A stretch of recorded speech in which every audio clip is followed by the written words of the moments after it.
নমস্কার বন্ধুগণ, আমি হিরণময় দে। আপনারা দেখছেন empty soul. Welcome back to my channel. তো আজকে কিছু কথা আমি বলতে চলেছি আমাদের রিসেন্ট ঘটে যাওয়া আরজি কর হসপিটালের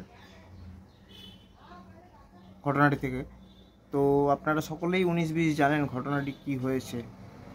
তো কলকাতাতে এতদিন ধরে আমরা জানতাম যে মেয়েরা খুব সুরক্ষিত, কিন্তু আরজি কর হসপিটাল যেখানে শিক্ষিত মানুষজনের সংখ্যা বেশি, মানে ডাক্তার বলুন, নার্সিং নিয়ে পড়েছে যারা বলুন, মোটামুটি অ্যাডমিনিস্ট্রেশনে যারা রয়েছেন তারাও যথেষ্ট শিক্ষিত। সেই শিক্ষিত মানুষের মাঝে একটি মেয়ে সে কিভাবে এই পরিস্থিতির মুখোমুখি হতে পারে, এবং সবথেকে বড় ব্যাপার হচ্ছে যারা বা যে এই কাজটি করেছে তাদের কাছ থেকে এর প্রমাণ লোপাট করার জন্য যত রকম চেষ্টা প্রশাসন করে চলেছে। এমনই লেভেলের শাসন যেটা প্রো লেভেলের, সেজন্যই প্রশাসন তার ব্যবস্থা নিচ্ছে এখনো অবধি। দেখে খুব খারাপ লাগলো। গত রাত প্রচুর রাস্তায় প্রচুর মেয়েরা ছেলেরা নির্বিশেষে হাতে মোমবাতি নিয়ে তারা জাস্টিস চাইছে। কষ্ট লাগলো দেখে খুব। কিন্তু একবার ভেবে দেখেছেন যে আমরা তো এত কিছু করে বেড়াচ্ছি, কিন্তু মেয়েটির বাবা মায়ের কথা, মেয়েটির পরিবারের কথা, মেয়েটি কীরকম বাড়ি থেকে বিলং করে, তার ফ্যামিলির কি স্ট্যাটাস। বাবা মায়ের একটিমাত্র মেয়ে, হয়তো আজকে তার বাবা মাকে কেউ জিজ্ঞাসাও করতে যায়নি যে তারা কেমন আছেন। এদিকটাও একটু সঙ্গে সঙ্গে খেয়াল রাখুন, আমার বক্তব্য এটাই। আর এটা খুবই দুর্ভাগ্যজনক যেখানে ভারতবর্ষের মতো দেশে প্রতি 100 জন পিছু একজন ডাক্তারের অভাব, সেখানে একজন হবু ডাক্তার তার এবং সে নিজের দমে পড়াশোনা করে র্যাঙ্ক করে সে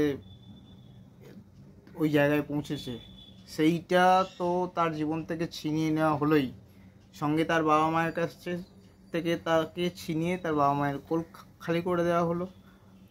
এটা অন্তত বাঙালির কাছ থেকে আশা করা যায় না। আমাদের সমাজ অন্তত এরকম ছিল না। এই ধরনের বিবর্তন যদি ভবিষ্যতে চলতে থাকে তাহলে বাংলার খুবই সংকটের দিকে এগোচ্ছে। এই দিকে আমাদের অবশ্যই নজর রাখা উচিত। এই বলে আজকে ভিডিওটি শেষ করছি। চেষ্টা করুন বাড়ির মেয়েদেরকে নিজেদের আত্মরক্ষার জন্য যা যা সামগ্রীর সঙ্গে রাখার প্রয়োজন তারা রাখুক, রেখে তবেই না রাস্তায় বেরোক। কেননা রাস্তায় কার মেন্টালিটি কীরকম, কার মানসিকতা কীরকম, কে কী অবস্থায় রয়েছে সেটা সবসময় জানা সম্ভব নয়। আর যদি কোনো অচেনা বা অজানা জায়গায় যায়, ফিরতি পথে চলাকালীন সে যাতে তার বাড়ির লোক বা কারোর সাথে ওভার ফোন যেন কানেক্টেড থাকে। এই সমস্ত শিক্ষাগুলো একটু বাচ্চাদের দিন বা টিনেজদের দিন, যারা বাড়ির বাইরে একা একা বেরোচ্ছে, যারা এখনও দুনিয়াটাকে ঠিক করে দেখেনি।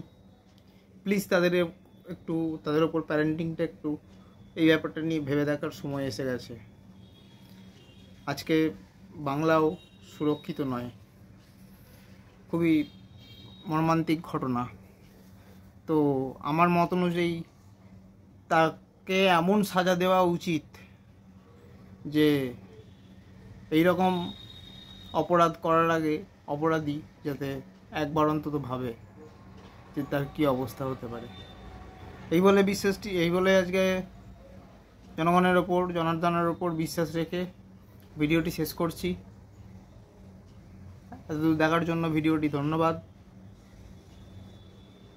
ইনস্টাগ্রামে আমাকে ফলো করতে পারেন, আমি hiranmoy.fire এই নামে আছি। Thank you very much. Bye bye, দেখা হচ্ছে অন্য ভিডিওতে। অ্যান্ড জয় হিন্দ। আজকে 15ই আগস্ট স্বাধীনতা দিবস।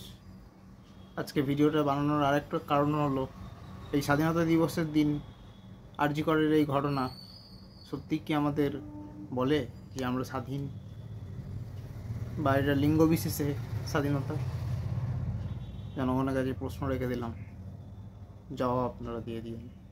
ধন্যবাদ।